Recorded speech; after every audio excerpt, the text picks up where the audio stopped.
Hello everyone ဒီ sharing လုပ်မဲ့ဟာလေးကဘာလေးလဲဆိုတော့ဒီ scholarship ရှောက်တဲ့အကြောင်းပေါ့တကယ်တော့ကိုလှုပ်ရှားအလုပ်တွေကလည်းမပြီးသေးဘူးဒါပေမဲ့လေးနည်းနည်းလေးလှုပ်ရှားတွေကမပြီးသေးဘူးကိုဟာကိုမပြီးသေးတာကိုမပြီးသေးတာတော့ဒါကြားပြက်ခံတာပေါ့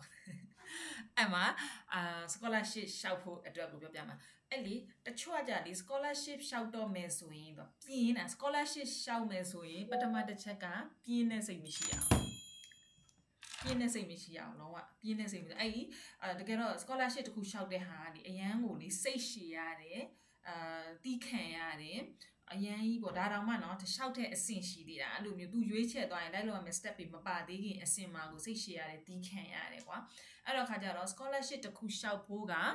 အမှန်တိုင်းပြောရင်ဒီရွေးခံရတာမရွေးခံရတာထက်အရင်ဆုံးပြင်ဆင်ရတာအဆင့်မှာကိုလက်လျှော့သွားရတဲ့တွေအများကြီးရှိတယ်အဲ့တော့ကိုက scholarship တခုကိုရှောက်တော့မယ်ဆိုရင်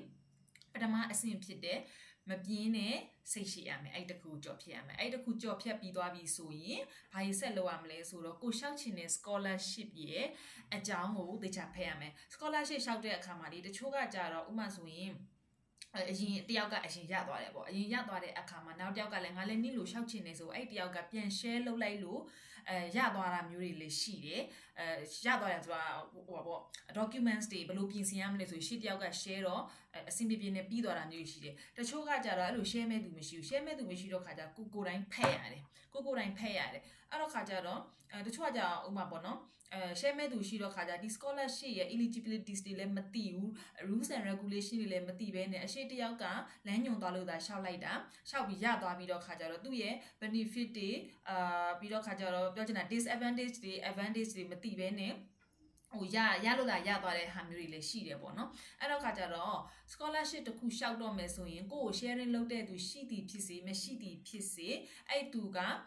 ထိန်ချန်တာမျိုးတော့မဟုတ်ဘူးဒါပေမဲ့ကိုကလည်းအဲ့ကိုရှောက်မဲ့ scholarship နဲ့ပတ်သက်ပြီးတော့ဒီ eligibilities တွေကို website ပေါ်မှာအသေးစိတ်မလျှောက်ခင်အသေးစိတ်ဘာတွေလဲဆိုတာကိုကနေအရင်ဖတ်ဖို့လိုတယ်အဲ့တော့ဒီသူတို့ပေးတဲ့ instructions တွေကများသောအားဖြင့်သူတို့ page တွေကပေါ့နော်များသောအားဖြင့်ကအနည်းဆုံး9မျက်နှာနေပြီးတော့15မျက်နှာလောက်ထိရှိတဲ့ instructions တွေကဒီ scholarship ကိုရှောက်တော့မယ်ဆိုရင်ဘာတွေလိုက်နာသင့်တယ်